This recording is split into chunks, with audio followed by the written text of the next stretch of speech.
Everyone, this is Keerthana, Assistant Professor, Department of Commerce. Today I am here to present a lecture series on the subject Statistics for Social Research on the topic Measures of Central Tendency. So first we can see what is central tendency. So measures of central tendency are a statistical tool used to identify the central point or typical value of dataset. They help to summarize a large set of data into a single value that represents the entire distribution. These measures provide insights into where most values in a data set cluster, making it easier to understand and compare data. The three most common used measures of central tendency are mean, median and mode. Each measures give a perspective on the data and it is chosen based on the nature of data set and the purposes of analysis. So actually we have seen in a previous video that statistics is the collection of data, analysis and interpretation and presentation of data. So after the collection of data only we have to measure the central tendency. So next, what are the advantages of measures of central tendency? So first, simplifies complex data. So reduce a large set of data into a single representative value. So for an example, average mark in a class summarize the performance of all students. And second one is enable easy comparison. So make it easier to compare two or more data sets. For example, comparing average monthly sales across two branches of a store. So our third one is supports decision making. Helps manager, analyst and policy makers make informed decisions. So for this example, a company uses median income to decide product pricing for a specific market. So next advantage, foundational for other statistical analysis. So act as the base for further statistical concepts like dispersion, correlation and regression. For example, knowing the mean is necessary before calculating the standard deviation. And the next one is provide quick insights. So offers an immediate sense of the data's central value without needing to review each item. For example, a quick look at the average rainfall tells farmers what to expect in a season. And sixth one is different type of different needs. So mean, median and mode serve different purposes depending on the nature of data. For example, mode is used for identifying the most sold product in a store, while the median is ideal when the data has outliers.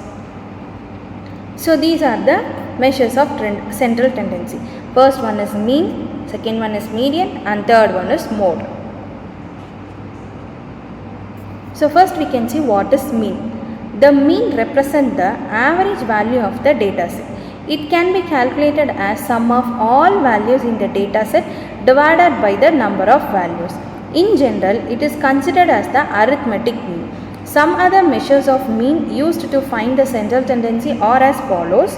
So we have geometric mean, harmonic mean and weighted mean. So it is observed that if all values in a data set are the same, then all geometric, arithmetic and harmonic values are the same. If there is variability in the data, when the mean value differs, calculating the mean value is completely easy. So first, what is mean in the sense is, so it has been calculated sum of all values in the data set divided by number of values. So first we can see that if a person earns if 10 person earn an income like 15,000, 6,000, 20,000. So we have to add and total number of employees. So divided by number of values, in the sense total number of employees. So we have to divide with value 10. So this is the mean formula. Next is median.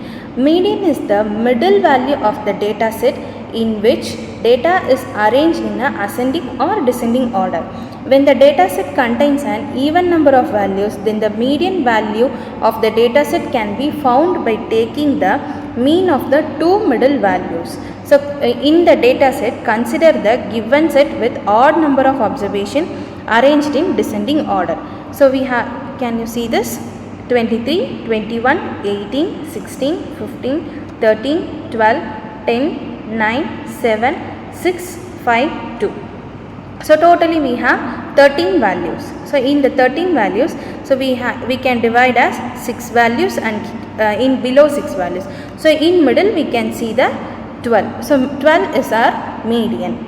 So this can be find out only in even numbers. If it is an odd number, it is an odd number. If it is an even number, now consider another example with even number. So we have totally 40, 38, 35, 33, 32 and 30, 29, 27, 26, 24, 23, 22, 19 and 17. So so in the middle 29 and 27 is the median value. So now we can find out the mean value of these two numbers is 27 plus 29 divided by 2. So 28. So this is our median. So we can check with odd and even. So in odd we can easily find out this. In even we have to add the middle two numbers and divide by 2. So we can find out the median of the given data distribution. Next is mode. So the mode represents the frequently occurring value in the data set. Sometimes the data set may contain multiple mode and in some cases it does not contain any mode at all. So consider this given set 5, 4, 2, 3, 2, 1, 4, 5. So here in the data set where the repeated value or where the common value is considered as mode. So here the common value or repeated value is 5. So 5 have repeated 3 times. So since the mode represents the most common value, hence the mostly frequently repeated values given data set is 5. So hope we have 3 central tendency. One is mean, median, mode. In mean we can consider, we can find out all the given values divided by number of values. And in median we have 2, one is odd and another one is even. And in mode, which values are repeating in common, that will be the mode. Hope the video was useful and the concept is easily understood. Thank you.